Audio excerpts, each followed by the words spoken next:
시작해서 저것도 좀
시청자 여러분 안녕하십니까? 4월 10일 인사이트 시작하겠습니다.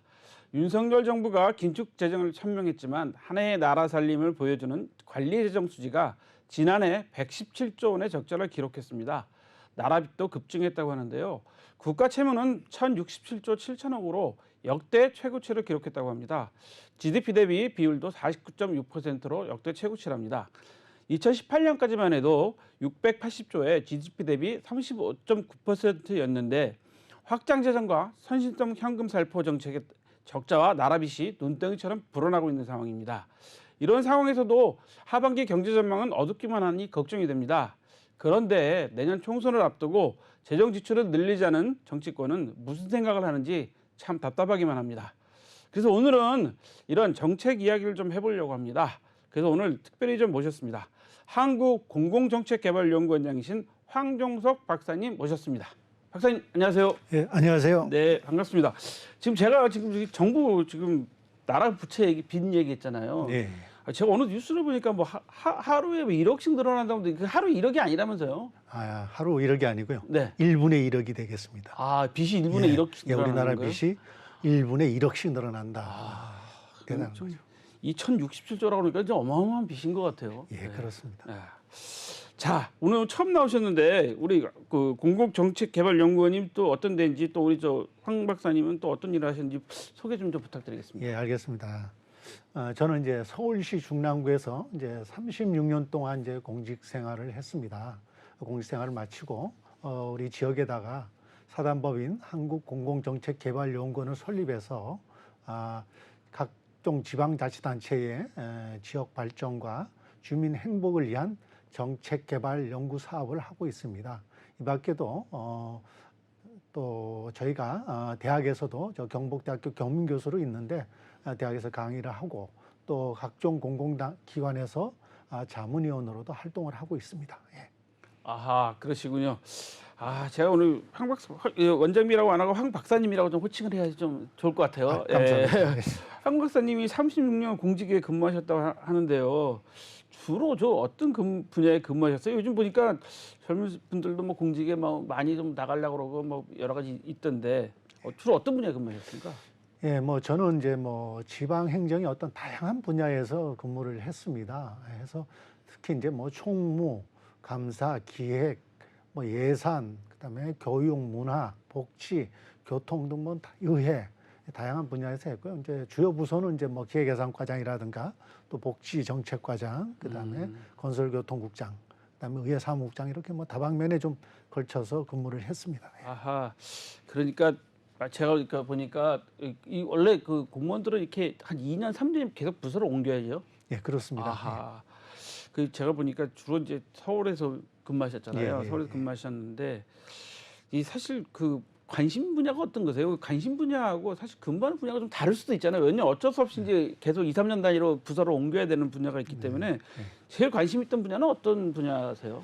이제 지방행정이라는 데가 이제 이게 뭐 우리가 저 주민들하고 최접점 기관입니다. 예, 예. 그래서 이제 주민들의 행복이라든가 이런 분야에 아주 영향을 많이 미치게 되겠는데 이제 제가 이제 근무한 분야는 주로 기획 파트에서 많이 이제 했습니다. 뭐 기획해가지고 장기 계획도 수립하고 그런데 이제 특히 이제 문화라든가 또 교육이라든가 또 복지, 교통 이런 분야는 뭐 지역 발전이라든가 또 주민 행복과 관련된 지자체에서 아주 중요한 좀 그런 분야입니다. 이런 분야들이 이제 이런 것들을 잘해야 주민들의 이제 행복이라든가 지역 발전을 좀 할 수가 있다 이렇게 보시면 되겠습니다. 예.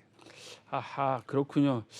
지금 보니까 제가 그 사실 원고에 없는 것 좀 여쭤보려고. 네. 어떻게 하다가 공직에 들어서시게 됐는지. 뭐 여러 가지가 있겠지만 저희들 세대는 이제 네. 공직에 들어올 때는 뭔가 이제 국가에 대한 어떤 사명감, 그렇죠. 소명의식 뭐 이런 건 네. 조금 있고 네. 또 이제 뭐 여러 가지 경우가 있었는데 하여튼 들어와서 저희는 뭐 공직에 대해서 굉장히 이제 자부심을 느끼고 사실 열심히 일했습니다. 이제 저희 세대가 베이비붐 세대가 그렇죠. 뭐 특기는 뭐 일 열심히 하는 겁니다. 그런 측면을 좀 이해해 주시면 되겠습니다. 그러면 지금으로 말하면 9급으로. 예, 그렇습니다. 아하, 예, 그럼 그 몇 급으로 지금 은퇴하신 거예요? 근데 4급으로 이제 서울로. 4급으로. 예. 아하, 그렇군요. 제가 궁금해서 여쭤봤습니다. 왜냐하면 시청자들도 되게 궁금해하실 것 같아요. 그래서 되게 보면 이제 뭐 고시로 들어오신 분들도 있고 뭐 7급으로 들어오신 분들도 있고 특채도 있고 이게 공직이 사실 입직 경로가 많더라고요. 예. 입직 경로 많아서 좀 생각들이 좀 다르시고 또 그런 부분도 있는 것 같아서 제가 그냥 여쭤봤습니다. 예, 저도 한동안 그 공무원 관련된 그 수험 그쪽 분야에서 한 3, 4년 동안 컨설팅을 한 적이 있는데 그때 보니까 요즘 젊은 세대들은 중앙직 공무원도 안 가려고 그러더라고요. 왜냐하면 중앙직 공무원 가면 지방으로 계속 발령해서 다녀야 되니까 그냥 지역 공무원 하는 게 최고 좋다 뭐 이렇게 생각을 또 많이 갖고 있는 것 같더라고요. 자, 좀 제가 좀 여러 가지 좀 이야기를 좀 여쭤보고 싶은데 정부가 어떤 정부든지 보니까 지방 분권 이야기를 많이 해요. 뭐 지난 문재인 정권에서는 포용 국가론 이런 이야기도 많이 했었고 이번 정부 들어서는 지방 분권, 뭐 지방 자치 이야기도 많이 합니다. 근데 지방 정부가 이제 일정 부분 막 통제하려고 해요. 그래서 얼마 전에 뉴스를 보니까 뭐 홍준표 대구시장께서 뭐 그 지금 행정안전부인가요? 안전행정부가 거기서 뭐 중앙에 교육을 보내야 되는데 인사권을 행사하니까 나 교육 못 보내겠다 그러고 막 그런 적도 있는데 이 저항이라고 어떻게 보면 보일 수도 있고 뭐 중앙에서 볼 때는 이게 반항하는 거야 뭐 이럴 수도 있는데 우리나라 지방자치 어느 정도까지 와 있다고 보세요? 예, 지방자치가 우리가 이제 굉장히 이게 화두지 않습니까? 그렇죠. 이제 지방자치대가 뭐 우리가 지방 총선거도 선거도 하고 그러는데 이제 우리나라인데 지방자치제도는 이제 1949년 정부 수립되고 바로 이제 제정이 돼가지고 운영이 되다가 1960년대에는 잠깐 이제 좀 멈췄습니다. 5.16. 그렇습니다. 그러다가 이제 91년도에 그래서 다시 부활을 했습니다. 그래서 91년도에는 이제 지방의회 선거가 있었고 95년도에는 단체장 선거가 있었는데 그로부터 이제 지금까지 한 30년이 흘렀지 그렇죠. 않습니까? 그래서 그동안에 이제 보면은 지방자치가 양적으로나 질적으로 많은 성장을 했습니다. 그래서 그거는 뭐 부인하기 어려울 정도로 우리가 이제 최근에 이제 우리 이제 그 지방자치편이 전면 개정이 됐으면 한 32년 만이라고 그러는데 그렇게 개정이 돼가지고 이제 그 주요 골자 뭐 주민자치권이 확대됐다는 것인데 거기 내용으로 보면은 이제 과거에 이제 지방의회 직원들의 인사권은 지방자치단체장이 가지고 있었는데 예. 그걸 지회의장한테 지방의회 의장한테 주고요. 그다음에 의원들의 이제 정책 역량이 조금 문제 그런 것을 지원하기 위해서 정책 지원관 제도를 이제 그 법 개정으로 해서 지원을 의원당 이제 한 두 사람당 한 사람씩 보통 그렇게 어떤 광역 단체는 또 한 사람 의원 한 사람당 한 사람 배정이 되고 하여튼 그렇게 해서 변화가 있고 우리가 이제 지방을 많이 다니다 보면은 이제 우리나라 이제 지방도 지방 명소가 많이 만들어지지 그렇죠. 않습니까? 예. 그런 것들이 어떤 지방자치단체의 어떤 성과다. 근데 그럼에도 불구하고 이제 그동안에 뭐 정부에서도 이제 분권이다 이렇게 해서 많이 하긴 했는데 예. 실제로는 사실은 좀 미흡한 부분이 많습니다. 지방 분권 뭐 이런 부분에서 그래서 뭐 지금은 앞으로 중앙 정부에서 지방 분권이라든가 재정 분권이라든가 그런 부분에 대해서 노력을 좀 많이 해야 되지 않을까 그렇게 생각을 갖고 있습니다. 아, 그렇군요. 근데 저는 사실은 뭐 원고에 없는 질문을 또 드려서 죄송한데 제가 이런 질문을 잘 드리니까 이 지방마다 그 지역마다 이 재정 자립도라는 게 좀 다르잖아요. 그러니까 어느 지역은 자립도가 높고 뭐 예를 들어서 뭐 서울만 해도 강남 3구는 자립도가 높고 뭐 강북 쪽은 뭐 자립도가 낮고 뭐 저는 구로에 사는데 이쪽도 또 자립도가 낮고 그래서 뭐 근데 다 똑같이 해줄 수는 없는 거 아니겠습니까? 예, 그렇죠. 예, 그래서 그런 거 생각하면 지방 분권 자치해 주는 것도 사실 좀 너무 많이 해줘도 안 되는 거 아닙니까? 그래서 이제 원래 지방자치제도에 있어서 이제 중요한 핵심적인 요소라고 할 수 있는 것이 이제 재정 분권이라고 얘기할 수 있습니다만 사실 행정도 좀 뭐 돈이 있어야 하는 거거든요. 그렇죠. 사실은 그래서 이제 재정 분권이 굉장히 중요한데 우리 이제 대도시 서울 같은 대도시에는 좀 그나마 조금 나은 편입니다. 뭐 서울도 뭐 사실은 어려운 동네는 그렇죠. 어렵습니다. 25% 뭐 다 틀리죠. 20% 정도 조금 넘고 하는데 근데 지방 같은 데는 더 심각합니다. 그렇죠. 뭐 10%도 안 되는 데도 많고. 그러니까 막말해서 그 돈을 이제 지역에서 세금을 걷어서 직원 인건비도 못 줍니다. 사실 그런 아주 어려운 형편인데 그런 걸 봐서 이제 가장 중요한 건 재정 분권이다. 근데 재정 분권에서 이제 중요한 부분이 국세하고 지방세 비율입니다. 그런데 이제 지금 이제 막 그동안 많이 노력은 했는데 사실은 이제 최근에 보면 국세하고 지방세 비율이 한 75대 25 정도 됩니다. 근데 이제 지금 보면은 지방 정부의 어떤 재정 지출 수요가 굉장히 늘어나고 있습니다. 주민의 욕구들이 다양해지고 또 그런 수요들을 이제 충당하기 위해서는 좀 지방세 비율을 좀 높일 필요가 있지 않겠는가 하는 것이고. 그다음 특히 이제 그 복지비가 이제 급증하고 있지 않습니까? 그쵸, 뭐 복지 수요가 증가하기 때문에 그런 데서 이제 국고보조금 같은 게 이제 그런 것도 매칭 비율을 좀 상향 조정할 필요가 있다. 한 가지 좀 드리고 싶은 거는 이런 것도 이런 이제 국가적인 노력도 있고 재정 분권도 노력이 있지만 한편으로는 지방 정부도 재정 건전성 강화에 대해서 조금 노력을 해야 됩니다. 물론 국가도 마찬가지입니다. 재정 건전성은 비치만 아까도 뭐 우리 박사님 말씀하셨지만 1분에 뭐 1억씩 상상 초월하는 거죠. 뭐 이거 아무리 국가에 다니지만 근데 그렇게 정도로 어렵습니다. 근데 특히 지방자치단체장들은 이렇게 이제 이게 유혹이 많습니다. 선심성 행정에 대해서. 그래서 이제 그런 것을 많이 이제 좀 자제를 해야 되는데 그런 것을 이제 지방의회에서 좀 견제하는 차원에서 재정 감독을 좀 강할 필요가 있다. 그렇게 양쪽으로 이렇게 이루어져야 되지 않겠는가 이렇게 생각하고 있습니다. 저는 뭐 일반 시민이니까 잘 못 느끼지만 사실 요즘에 우리 일반 국민들이 제일 많이 느끼는 게 그거 같아요. 재정 그 적자 뭐 이렇게 세금 아끼는 거잖아요. 그러고 보면 11월 달 되면 10월 말 11월 되면 전부 다 보도블록 멀쩡한 거 뒤까지 있고. 근데 사실 우리나라 지금 제가 답답한 게 다니다 보면 보도블록 제대로 깐 데가 별로 없어요. 다 울퉁불퉁해갖고 그 노약자 다니시기 불편하고 장애인들 뭐 휠체어 같은 거 밀시기 정말 불편하고 막 그런 뭐 난리공사 하는데 그걸 또 승인해 준다. 전 그런 거 보면서 정말 지방 정부들이 노력을 좀 많이 해야 되겠다라는 생각을 좀 하는데 그러니까 지방자치 얘기를 하다 보니까 지금 우리 박사님께서는 중랑구에서 오래 사시고 또 오래 근무도 하셨는데 문재인 정부에서 주택 정부 대책 중에 하나가 있었던 게 그 태릉 골프장 개발하는 거였어요. 그 태릉 골프장 개발했는데 주민들은 반대한다고 지난번에 저희 한번 출연하셨던 출연자께서 말씀해 주셨거든요. 설문조사 보니까 이 중앙 정부가 너무 지나치게 막 지역하고는 협의 없이 막 해야 되는 거 아닙니까? 예, 이제 그 태릉 골프장은 사실 뭐 방송에도 많이 이제 그게 회자가 되고 그러는데 이제 제가 살고 있는 중량구하고 바로 옆에 붙어 있습니다. 예. 그래서 이 태릉 골프장이 개발 보면 조금 제 생각에는 좀 근시안적이고 조금 뭐랄까 좀 준비 안 된 정책이 아닌가 그렇습니다. 사실은 2000년도부터 이제 저 1인 가구가 급증을 그쵸. 했습니다. 예. 쭉 해서 그렇게 이제 뭐 많이 이제 늘어났으면은 이제 주택 공급이 이제 수요가 많아진 그쵸. 거거든요. 거기에 맞춰서 주택 정책을 잘 공급 위주로 맞춰줬으면은 문제가 없는데 갑자기 이제 뭐 알다시피 뭐 지난 5년 집값이 너무 많이 올랐죠. 폭등을 하고 하다 보니까는 갑작스럽게 이제 만들어내는 과정에서 네. 이게 급작스럽게 추진된 정책이 아닌가 음. 그런 생각을 합니다. 왜냐하면은 저희도 이제 뭐 그 뭐 불암산이라든가 이렇게 그렇죠. 이제 다 많이 이용도 하고 생활권이시잖아요. 있는데 이게 이제 태릉 그 골프장 지역은 사실은 그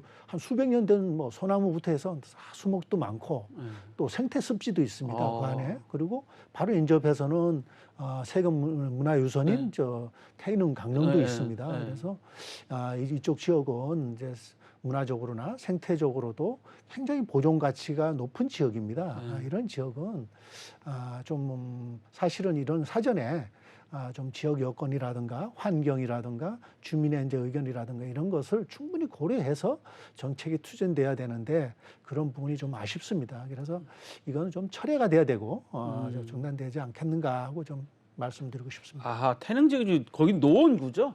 예, 노원구입니다. 이 태릉 저도 사실 노원구에 좀 오래 살았어요. 예, 예, 그러세요. 예, 좀 노원구에 오래 살아서 저도 이 태릉 그 태강릉이라고 그러죠. 이 능도 많이 가보고 지금은 이제 거기서 태릉 선수촌, 선수촌도 지금은 이제 뭐 안 하지만 이제 전부 다 이제 내려갔지만 이제 태릉 선수촌도 사실은 있고 그 안에 그 삼육대학교도 있고 뭐 거기 그 태릉 뭐 그 숲이 잘 돼 있는 지역인데 그쪽 뭐 육사 골프장에서 다 개발해 버린다 그러면 정말 불암산 밑으로 정말 아파트만 들어서는 그런 느낌이 들어요. 근데 가보시면 알지만 그게 들었으면은 그 지역이 완전히 훼손이 됩니다.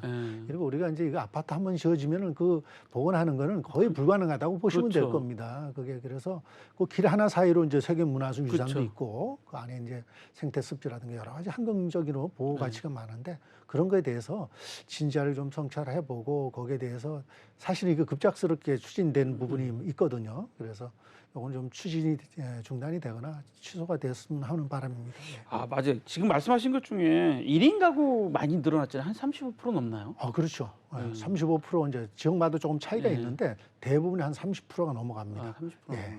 그러면 주택 공급하는 형태도 지금 과거처럼 큰 아파트를 공급할 게 아니라 지금 1인 가구가 살기 좋게 그런 주택으로 공급해야 되는 게 맞는 것 같은데. 예. 과거 한 20년 전이죠. 이제 2000년 초에 과거에는 이제 뭐 3인 가구, 4인 가구, 3인 그렇죠. 가구, 뭐 그 2인 기준이었죠. 가구 뭐 이렇게 갔었는데 지금은 이제 1, 2, 3, 4, 5, 6, 7로 갑니다. 그래서 그게 한 20년 묻어. 그러면 이제 그게 주택 수요가 엄청 늘어난 거거든요. 그러면 거기에 맞춰서 공급 대책도 마련되고 좀 장기적인 안목을 갖고 갔으면 그런 이제 좀 일이 없는데 급작스럽게 수준하다 보니까는 그 자연을 잘 갖고 놓고 나무 있는데 그것을 이제 아파트를 짓겠다 하는 문제는 조금 이제 신중히 접근해야 될 부분이 아닌가 싶습니다. 예, 맞아요. 그 옆에 저기 별내 신도시도 만들어놨기 때문에 그 거기까지 개발해 버리면 정말 완전히 그 될 것 같은데 좀 안타까운 면이 있는데 또 제가 최근에 뉴스를 보니까 강남 서초를 지나는 경부고속도로를 뭐 7km 구간을 지하화해서 그 위에 공원을 만들겠다. 그러니까 뉴스 헤드라인이 뭐냐면 강남 사람은 좋겠네. 공원 생겨서 뭐 이런 것도 나왔는데 제 기억으로 이제 태릉도 북부간선도로 거기 끝에 저기 중랑 소방서 끝나는 데가 북부간선도로 끝나는 데잖아요. 거기를 이렇게 위를 덮어서 아파트를 짓겠다고 했어요. 이 문제에 대해서 좀 말씀 좀 듣고 싶어요. 저는 좀 내가 살고 있는 아파트 밑으로 길이 지나간다 이거 좀 불안해할 것 같은데. 예, 그 부분은 아주 뭐 좋은 지적 같습니다. 근데 제가 이제 우선 이제 최근에 이제 서울시에서 이제 그 경부고속도로를 지하화해서 상부 공간을 이제 공원화한다. 이렇게 이제 추진하는 용역을 이제 그 개발 방안에 대해서 연구 용역을 준 걸로 알고 있습니다. 그래서 하는데 저는 이제 이 큰 도로라든가 그다음에 철도 같은 것이 지역을 완전히 단절시킵니다. 사실은 이웃인데도 불구하고 그걸로 해서 그래서 지역 발전을 굉장히 정체시키고요. 그다음에 이제 분진이라든가 소음이라든가 이런 게 굉장히 또 그리고 강남 땅에 또 토지의 효용 가치를 보면은 그렇죠. 이것을 지하화해서 상부 공간에 공원을 만들어 준다는 것은 어떤 면에서 이제 주민 행복 측면에서 그런 것을 주민에게 되돌려 준다는 것은 사실 바람직합니다. 사실은 저는 이제 굉장히 바람직하게 보고, 근데 이제 북부 간선도로 문제는 저는 이제 그렇습니다. 거기에 상부에 더 이제 구조물을 씌워서 그곳에 아파트를 짓겠다. 네.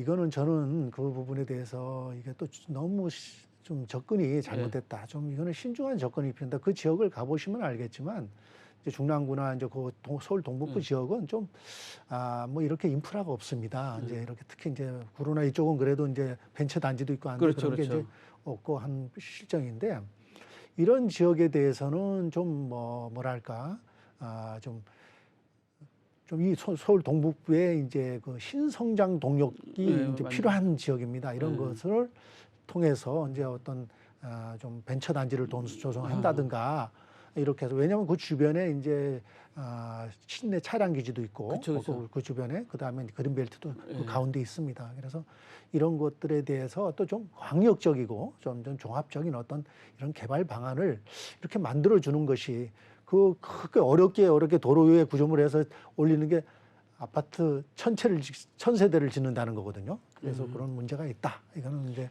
좀 고려가 돼야 될 것 같습니다. 저도 노원에서 오래 살아가지고 이 강남에다 이 고속도로 위에 씌워주고 공원 만든다 하니까 북부간선도로 이게 정말 고가도로로 띄워놨잖아요. 그 강북 분들은 그게 불만이 많으시더라고요. 그 북부간선도로 띄워놓은 것 때문에 소음도 생기고, 그 주변으로 있는 데는 그 건물이나 집값도 오르지 않고 교통도 불편하고 뭐 이 일조량이라고 하나요? 이런 것도 많이 침해받는다. 뭐 왜 강북만 이래야 되냐? 강남에 가면 고가도로 있느냐? 뭐 이런 얘기도 많이 하시는 부분도 사실 있잖아요. 저는 그런 생각을 해보는데, 지금 보면 그 양천 신월 차량 기지인가요? 거기는 그 위에다 임대 아파트를 또 져놨잖아요. 임대 아파트 져놓기도 하고, 지금 또 뭐 아시겠지만 저는 이제 서울 서부 지역에 사니까 이제 보면 그 부천에서부터 광명까지의 그 고속도로 뭐 지하화 시킨다 그랬고, 저 부천 항동 지역이나 이런 데는 막 현수막 걸고 막 내 아파트 밑으로 막 도로가 지나간다고 불안해 하시는데, 참 이게 행정하시면서 이런 것들을 볼 때 주민들의 그 모든 마음을 다 할 수 있겠습니까? 그래서 이제 이런 것들을 보면은 이제 우리가 행정을 하는 사람에서 사실은 저희들이 이제, 저도 이제 아까 말씀을 드렸지만 기획 파트에 오래 있고, 또 그리고 이제 그것이 연결이 돼가 제가 지금 연구도 하고 있고 많이 하고 있습니다. 지금 그래서 이제 지역에 대한 연구도 하고 있는데, 이게 이제 정책 수능도가 높아져야 되고 정책의 성공률이 높아지기 위해서는 좀 조금 수기 기간을 둬야 됩니다. 수기 기간. 그래서 충분한 이제 이해관계자들의 토론과 공감과 그런 과정을 통해서 정책이 선택이 돼야지 아까도 말씀드린 수능도라든가 정책의 성공률을 높일 수 있거든요. 그런 부분에 대해서는 좀 아쉬운 부분이 있습니다. 사실 정책하는 사람으로서. 그렇군요. 네, 우리 한국공국정책개발연구원 황정숙 박사님과 이야기 나누고 있습니다. 잠시 쉬었다 가겠습니다.